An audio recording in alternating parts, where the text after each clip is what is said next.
फसल को कीड़ों से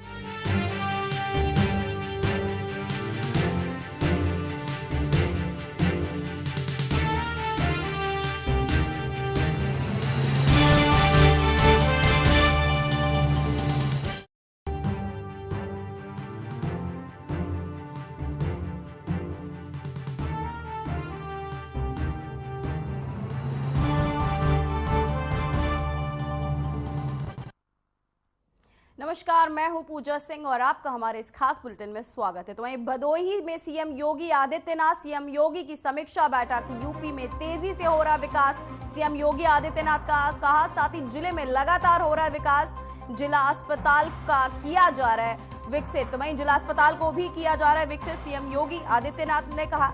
वहीं आपको बताते चले, भदोही में सीएम योगी आदित्यनाथ, साथ ही सीएम योगी की समीक्षा बैठक भी भदोही में की जा रही है, जहां यूपी में उन्होंने कहा बैठक के दौरान कि यूपी में तेजी से हो रहा है विकास, जिले में लगातार हो रहे काम। सीएम योगी की समीक्षा बैठक, जहां यूपी में तेजी से हो रहा है विकास। उन्होंने इस दौरान कहा जिले में लगातार हो रहा है विकास, जिला अस्पताल को किया जा रहा है विकसित। वहीं उन्होंने साथ ही कहा जिला, आपको बताते चले, अस्पताल को भी विकसित किया जा रहा है, सीएम योगी आदित्यनाथ ने बैठक के दौरान कहा। तो वहीं भदोही में सीएम योगी आदित्यनाथ,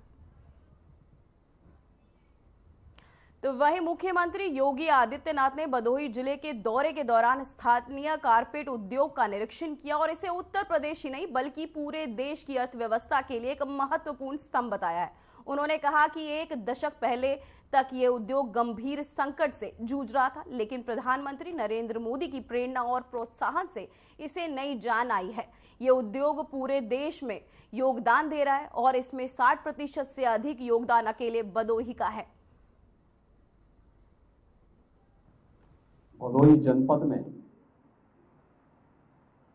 जो अपनी बेहतरीन हस्तशिल्प के लिए जाना जाता है, यहाँ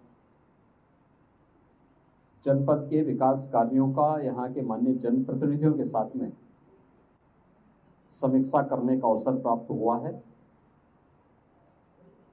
मुझे बहुत अच्छा लगा कि जो कारपेट उद्योग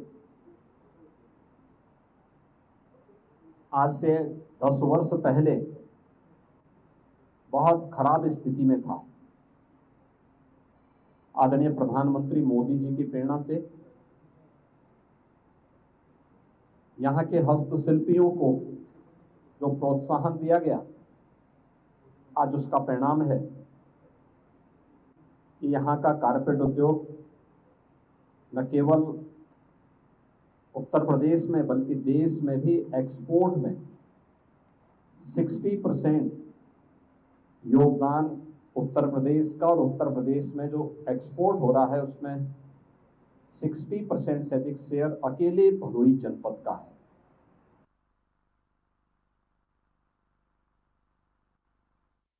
तो वहीं मुख्यमंत्री योगी आदित्यनाथ ने भारतीय जनसंघ के संस्थापक डॉक्टर श्यामा प्रसाद मुखर्जी के बलिदान दिवस पर उन्हें श्रद्धांजलि अर्पित करते हुए कहा कि जम्मू कश्मीर से अनुच्छेद 370 का हटाया जाना डॉक्टर मुखर्जी के प्रति प्रधानमंत्री नरेंद्र मोदी और बीजेपी के नेतृत्व की सच्ची कृतज्ञता का प्रतीक है। तो वहीं सीएम योगी ने एक्स पर पोस्ट करते हुए लिखा, जम्मू कश्मीर से धारा 370 का हटना डॉक्टर श्यामा प्रसाद मुखर्जी के प्रति आदरणीय मुख्यमंत्री श्री नरेंद्र मोदी जी और एट बीजेपी फॉर इंडिया के नेतृत्व की सरकार की कृतज्ञता है।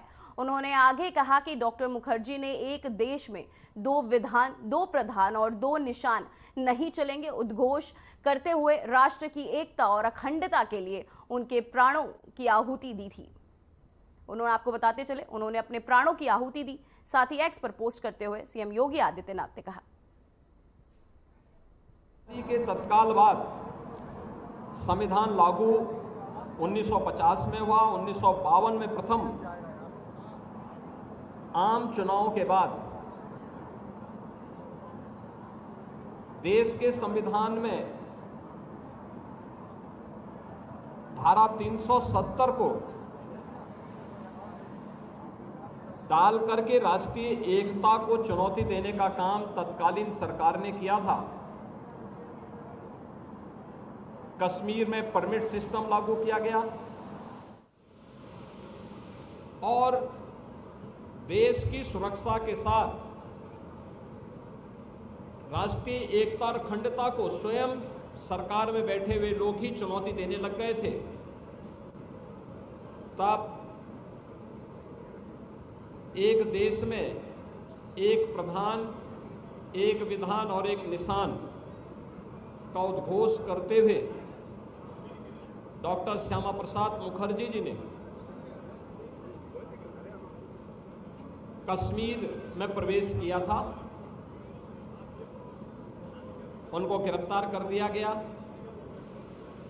हिरासत में ही 23 जून 1953 को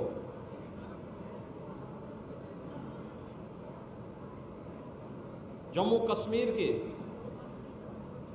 जेल में उनका बलिदान हुआ। डॉक्टर श्यामा प्रसाद मुखर्जी जी ने 1953 में जो सपना देखा था, एक भारत का, अखंड भारत का और सुरक्षित भारत का, उसे साकार होने में 65-66 वर्ष लगे। जब प्रधानमंत्री मोदी जी के नेतृत्व में 5 अगस्त 2019 को कश्मीर में धारा 370 समाप्त हुई,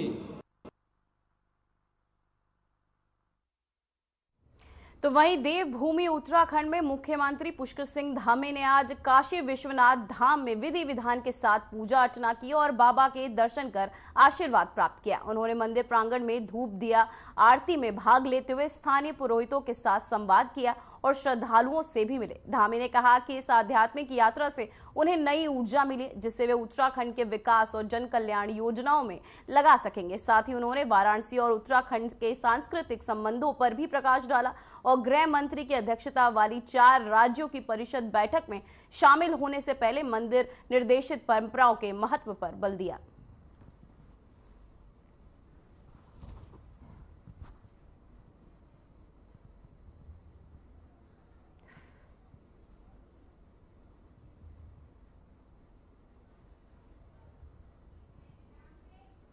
तो वहीं उत्तराखंड के मुख्यमंत्री पुष्कर सिंह धामी ने अपने वाराणसी दौरे के दौरान कहा कि बाबा विश्वनाथ की नगरी आना हमेशा एक विशेष और सुखद अनुभव होता है।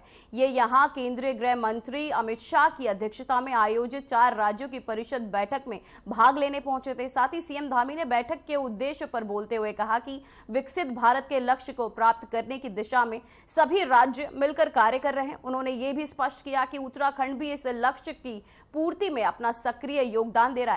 धामी ने केंद्र सरकार के मार्गदर्शन में चल रही विकास योजनाओं की सराहना की और कहा कि राज्य और केंद्र में समन्वय से देश तेजी से प्रगति की ओर अग्रसर है। साथ ही उन्होंने अब बैठक को एक सकारात्मक पहल बताया, जिससे चारों राज्यों के बीच अपनी आपसी सहयोग और बेहतर समन्वय हो सके।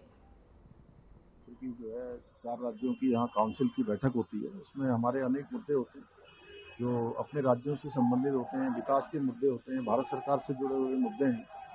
उन सभी पर आपसी सहमति के आधार पर बात होती है। परस्पर एक दूसरे राज्यों का सहयोग हो, एक दूसरे के विकास में सहयोगी बने और जो भी चुनौतियां आज देश के सामने हैं, इन सभी चुनौतियों पर हम सब लोग मिलकर काम करें। तो उस बैठक में आ रहे हैं और आज हमारे प्रधानमंत्री श्री मोदी जी के नेतृत्व में आज पूरा देश तेजी से आगे बढ़ रहा है।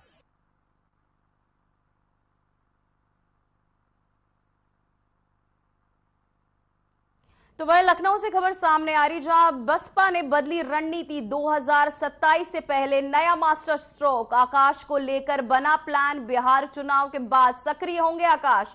1600 टीमें मैदान पर सक्रिय। तो वहीं आपको बता दें, 1.5 साल बाद होने वाले विधानसभा चुनाव के लिए बहुजन समाज पार्टी गांव-गांव जाकर अपना जनाधार बढ़ा रही है। पार्टी की करीब 1600 टीमें गांवों में पोलिंग बूथ और सेक्टर कमेटियां बनाकर लोगों को जोड़ रही हैं। तो वहीं पार्टी का कहना है कि पदाधिकारी भी नामित किए जा रहे हैं, जो लोगों को बसपा की नीतियों और विपक्ष की साजिशों से अवगत करा रहे हैं। बता दें कि पार्टी अध्यक्ष मायावती के निर्देश पर भाईचारा कमेटी और ओबीसी कमेटी लगातार काम कर रही है। फिलहाल पार्टी तराई और अवध के इलाकों में फोकस कर तेजी से संगठन पर विस्तार कर रही है। तो वहीं आकाश को लेकर बना नया प्लान। बिहार चुनाव बाद सक्रिय होंगे आकाश।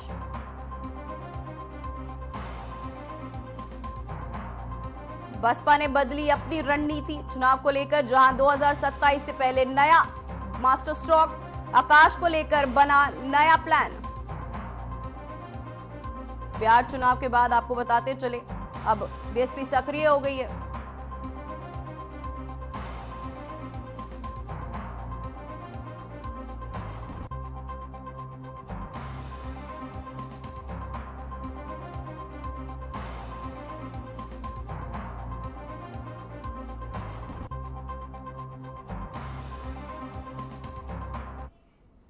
तो वहीं इस वक्त की बड़ी खबर सामने आ रही है, जहां अमित शाह पहुंचे हैं वाराणसी। सीएम योगी ने किया उनका भव्य स्वागत। एयरपोर्ट पर हुआ अमित शाह का भव्य स्वागत। सीएम योगी ने किया अमित शाह का स्वागत। वाराणसी पहुंचे अमित शाह।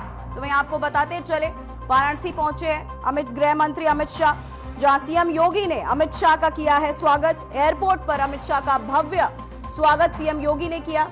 वहीं आपको बताते चले, वाराणसी पहुंचे हैं गृह मंत्री अमित शाह। इस वक्त की बड़ी खबर, जहां आपको बता दें, वाराणसी पहुंचे अमित शाह, जहां सीएम योगी ने अमित शाह का एयरपोर्ट पर किया है भव्य स्वागत। आपको बता दें, वाराणसी पहुंचे गृह मंत्री अमित शाह, जहां उनका सीएम योगी ने किया एयरपोर्ट पर भव्य स्वागत। तो वहीं श्रावस्ती के इकोना में आम आदमी पार्टी के प्रांतीय कार्यकर्ता सम्मेलन में पहुंचे राज्यसभा सांसद संजय सिंह ने यूपी सरकार पर जमकर हमला बोला। संजय सिंह ने कहा कि प्रदेश की कानून व्यवस्था बदहाल है, अपराध चरम पर है और सरकार 27,000 स्कूल बंद करने की तैयारी में है।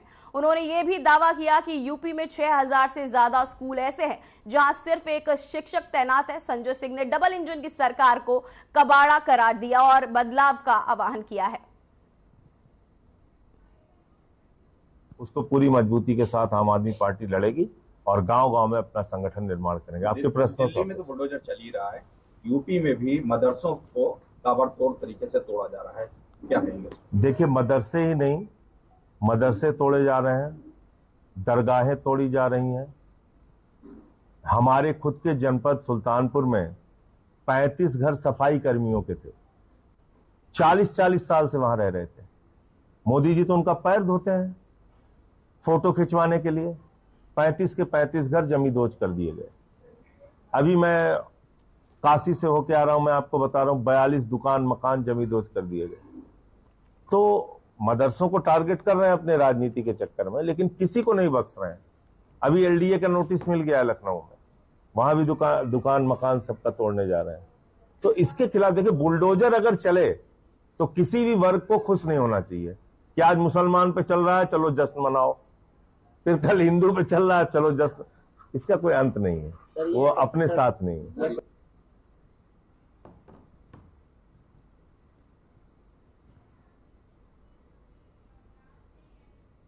तो वहीं सीतापुर से बड़ी खबर सामने आ रही है, जहां कृषि मंत्री सूर्य प्रताप शाही ने औचक निरीक्षण के तहत सिद्धौली के बाबा बीज भंडार, बालाजी खाद भंडार और इफोको बाजार का अचानक छापा मारा। वहीं उपभोग की उपलब्धता पे आपको बताते चले, वितरण व्यवस्था की कड़ी निगरानी में रखा। साथ ही उन्होंने अधिकारियों को निर्देश दिए कि किसानों को खाद बीज आपको बताते चले मिलने में कोई बाधा ना हो और पूरी पारदर्शिता बनी रहे।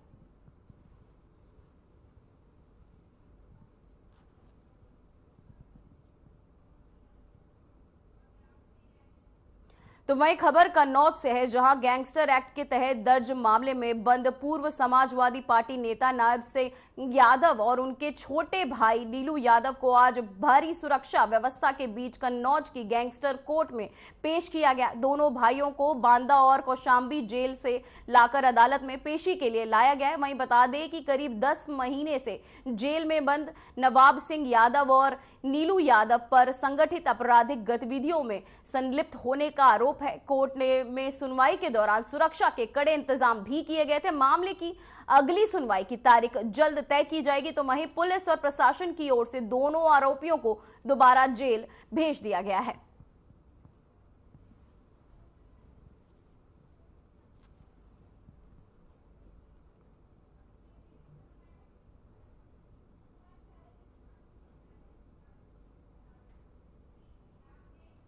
तो वहीं लखनऊ में नगर निगम मुख्यालय के बाहर उस वक्त हड़कंप मच गया जब बड़ी संख्या में किसान यूनियन से जुड़े लोग लाठी डंडों के साथ प्रदर्शन के लिए पहुंच गए। खास बात यह रही कि प्रदर्शन में महिलाएं भी बड़ी संख्या में शामिल हुए और हाथों में लाठी डंडे लेकर विरोध कर रही। तो वहीं प्रदर्शनकारियों ने साफ सफाई और जल निकासी और सड़क जैसी बुनियादी सुविधाओं को मांग कर रहे हैं।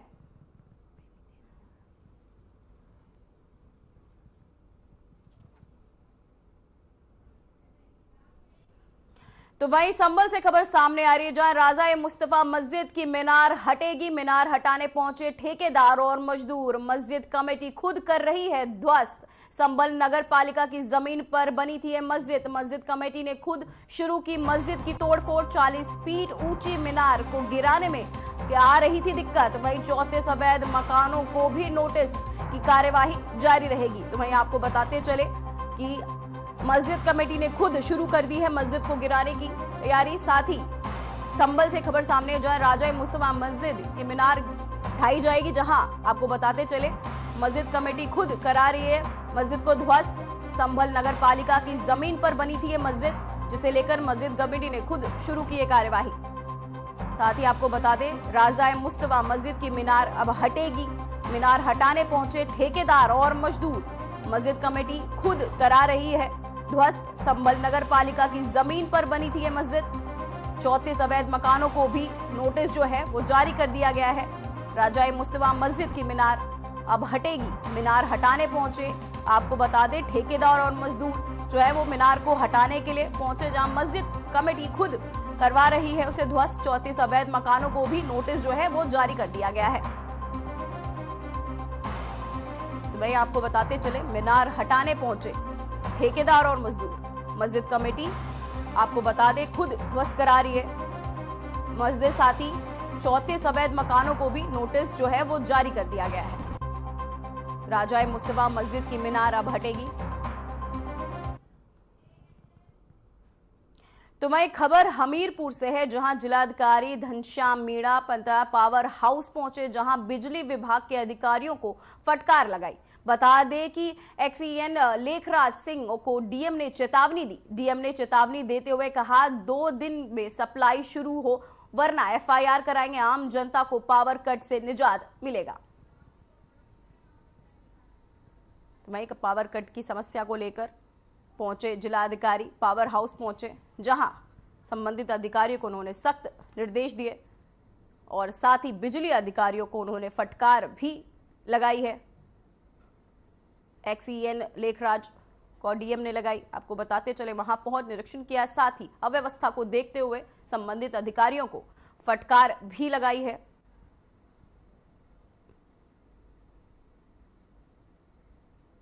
एक्सीएन लेखराज को डीएम ने चेतावनी दी। पावर हाउस पहुंचे जिलाधिकारी, जहां पहुंच उन्होंने चेतावनी दी, साथ ही अधिकारियों को लगाई फटकार। देखिए जो विद्युत आपूर्ति को लेकर कुछ समस्याएं आ रही थी, उसी क्रम में आज हम लोग के द्वारा निरीक्षण किया गया। इसी क्रम में जो हमीरपुर शहर है उसको नए फीडर से जोड़ने की जो परियोजना है, पतारा से फीडर से उसको जोड़ने की है, उस पे काम हम लोग ने धरातल पे आके देखा है। मुख्यतः जो वेंडर्स जो इस पे काम कर रहे हैं उनको भी बुलाया गया है और जो बिजली विभाग के जो वरीय अधिकारी है वो भी हमारे साथ उपस्थित है।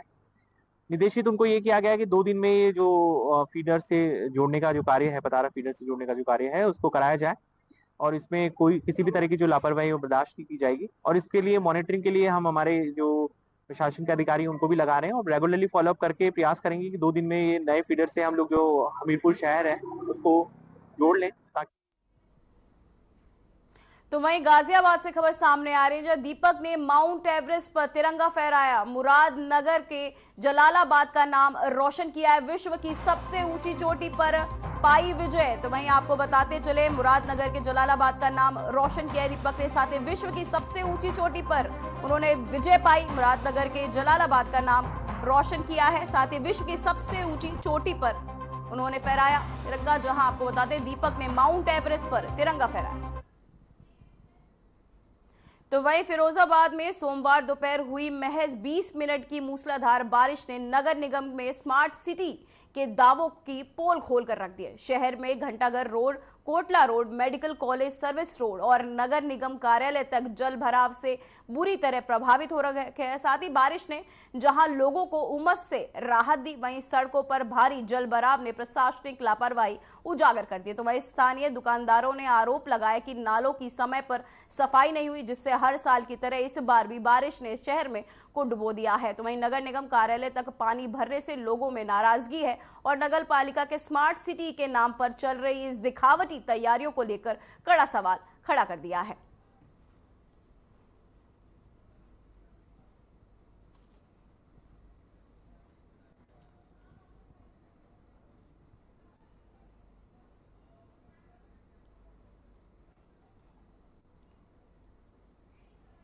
तो भैया आपको बताते चले, स्मार्ट सिटी के दावे फेल होते हुए जहां बारिश ने खोली पोल, नगर निगम ऑफिस तक भरा पानी, 20 मिनट हुई बारिश से शहर जलमग्न, जिसके चलते स्मार्ट सिटी के दावे अब फेल होते हुए नजर आ रहे हैं। को बताते चले, फिरोजाबाद में जहां नगर निगम ऑफिस तक भरा पानी, 20 मिनट हुई बारिश ने पूरा शहर जलमग्न। स्मार्ट सिटी के ये दावे जो फेल होते हुए नजर आए, जहां बारिश ने एक और लोगों को उमस से राहत दिलाई, तो वहीं पूरे शहर में जल भराव की स्थिति नजर आई। 20 मिनट हुई बारिश ने पूरे शहर में जल भराव की स्थिति पैदा कर दी। तो वही स्मार्ट सिटी के जो दावे हैं वो लगातार फेल होते हुए बारिश के चलते नजर आ रहे हैं। नगर निगम ऑफिस तक भरा पानी, तो वहीं 20 मिनट की पानी से पूरे जल भराव की स्थिति पैदा हो गई। स्मार्ट सिटी के दावे लगातार फेल होते हुए नजर आ रहे हैं। नगर निगम ऑफिस तक भरा पानी, वहीं आपको बताते चले, स्मार्ट सिटी के दावे लगातार फेल होते हुए नजर आ रहे हैं।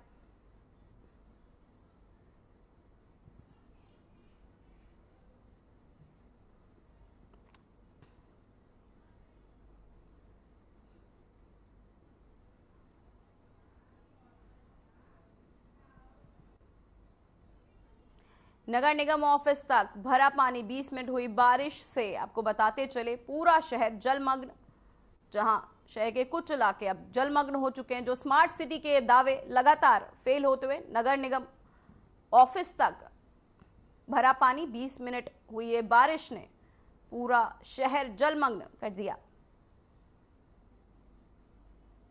जहां आपको बताते चले, ये लगातार बारिश के चलते स्मार्ट सिटी के दावे फेल होते हुए नजर आ रहे हैं। जहां एक तरफ लोगों को गर्मी से, उमस से राहत मिली, तो वहीं शहर में जल भराव की स्थिति ने लोगों को समस्या पैदा कर दी है। जहां आपको बताते चले, वाहनों की आवाजाही में भी लोगों को परेशानी का सामना करना पड़ रहा है जल भराव की स्थिति के चलते। स्मार्ट सिटी के दावे लगातार फेल होते हुए नगर निगम ऑफिस तक भरा पानी, 20 मिनट हुई इस बारिश ने शहर को जलमग्न किया। साथ ही स्मार्ट सिटी के इस दावे की पोल खोलकर रख दी है। नगर निगम ऑफिस तक भरा पानी।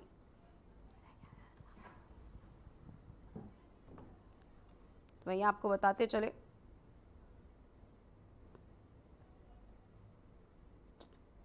जल भराव की स्थिति ने लगातार पोल खोलकर रख दी है। स्मार्ट सिटी के दावे लगातार फेल होते हुए नजर आ रहे हैं।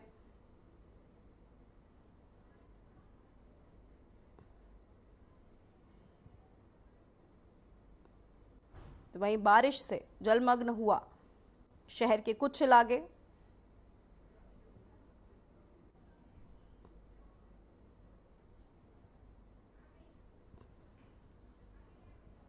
तो वहीं आपको बताते चले, नगर निगम ऑफिस तक भरा पानी। तो वहीं राज्यपाल आनंदीबेन पटेल ने यूपीआईडी का भ्रमण कर शैक्षणिक प्रगति एवं कार्य प्रणाली की समीक्षा की। राज्यपाल ने संस्थान के छात्र छात्राओं एवं संकाय सदस्यों के से संवाद स्थापित कर उनकी शिक्षा, अनुसंधान तथा करियर से जुड़ी अपेक्षाओं, विचारों और सुझावों को सुना। साथ ही उन्होंने युवा शक्ति ही नहीं देश के भविष्य हैं। उन्होंने कहा साथ ही लिहाजा उन्हें सतत अध्ययन, अनुशासन एवं नवाचार की भावना को जीवन में अपनाना चाहिए। ये भी कहा। साथ ही उन्होंने कहा कि विद्यार्थियों को सामाजिक दायित्वों के प्रति भी सहज रहना चाहिए और तकनीकी ज्ञान का उपयोग जन कल्याण हेतु करना चाहिए। वहीं विश्वविद्यालयों को नवाचार एवं सतत विकास की दिशा में निरंतर आगे बढ़ते रहना चाहिए।